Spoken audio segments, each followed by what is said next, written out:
घाई घाई मध्ये तुम्हाला माझा नवरा दाखवायचा राहून गेला बरं का. कुठं बसले तू, कुठं बसले थांब काही.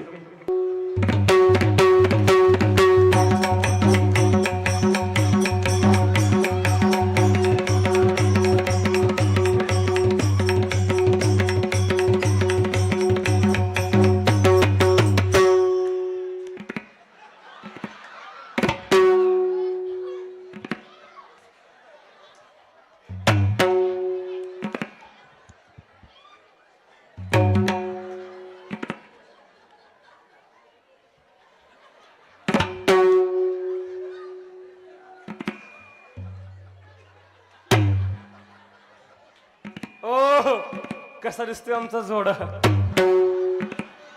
कसा दिसतोय माझा पारश्या. पण तुम्ही म्हणाल पोरी तू एवढी तरणी दिसतीस, तुम्ही म्हणाल तू एवढी तरणी दिसतीस, मग मॉडेल का जुनं पकडलंस. पण बर का हो, पण आमच्या यांचा एक स्वभाव फार गोड आहे बर का. पाहायचं का तुम्हाला. खाली बस, बसा खाली, बसा बसा, उठा. पाहिलं किती गोड स्वभाव आहे. बसाव खाली, उठा. पाहिलं किती गोड स्वभाव आहे बरं का मंडळी. महिला मंडळ, नवरा असा पाहिजे, नवरा असाच पाहिजे.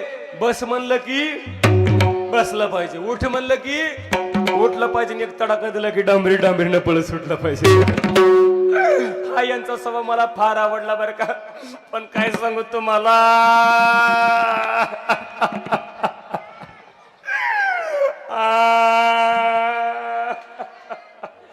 पुढं सारखा तुम्ही लांब जाऊ नका, मला करमत नाही. अहो काय सांगायचं मावशी तुम्हाला, लग्न झालं, नांदायला गेले, पण मॉडेल लय कडून निघालं. आणखीन बघते कसं बघा. अहो काय सांगायचं, लग्न झाल्यापासून बघते. तुम्ही म्हणाला आल्यालाच लागली नवऱ्याचं घरानं सांगायला, हिला नेमकं झालं तरी काय. पण मला सांगा दादा, संसार करण्याकरता चांगलं घर पाहिजे का नाही, पाहिजे का नाही चांगलं घर. पण आमचे एकनाथ महाराज म्हणतात मोडकच घर, अहो मोडकच घर पडकच छपर. बरं मंडळी, मोडकच घर. मी म्हणते आता उद्या भाद्रच्या महिन्यामध्ये गौरी गणपती बसवली असते, नव यांच्याकडे डोक्यावर बसवय. बघतोय कसं बघा की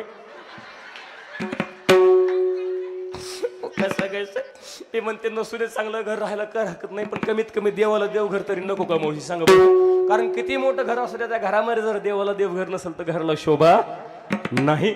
कितीही मोठा बंगला असू द्या, त्या बंगल्याच्या समोर जर तुळशी वृंदावन नसेल तर बंगल्याला शोभा नाही. तसं दादा कितीही मोठं गाव असू द्या, कितीही लोकसंख्येचं गाव असू द्या, त्या गावामध्ये जर एखादं देवाचं किंवा देवीचं मंदिर नसेल तर गावाला सुद्धा शोभा नाही.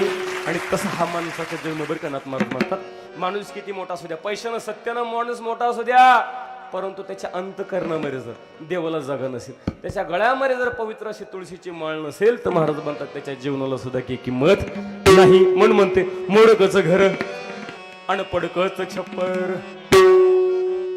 आणखीन बघतोय कसं बघा.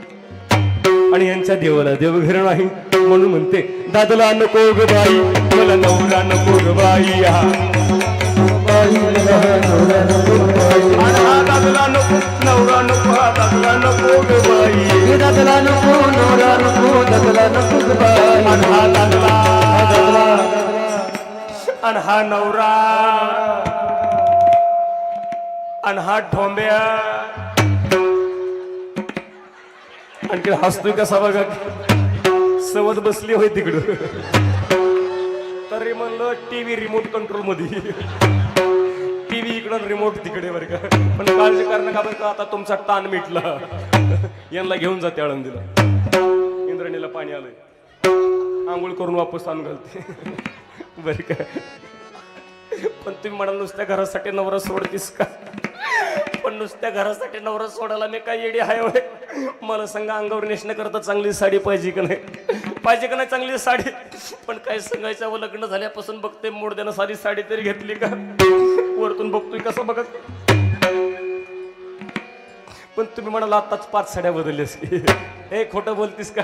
पण या पाचीच्या 5 साड्या आमच्या ह्यांनी नव्हत्या दिली, आमचे हनुमान दादा यांनी मला भेट दिली ते. म्हणून तरी कशी बशी 4 चौघीत आली, म्हणून तरी कशी बशी 4 चौघीत आली. नाही तर काय सांगायचं, लग्न झाल्यापासून घरात गाऊनवरच बसत होती.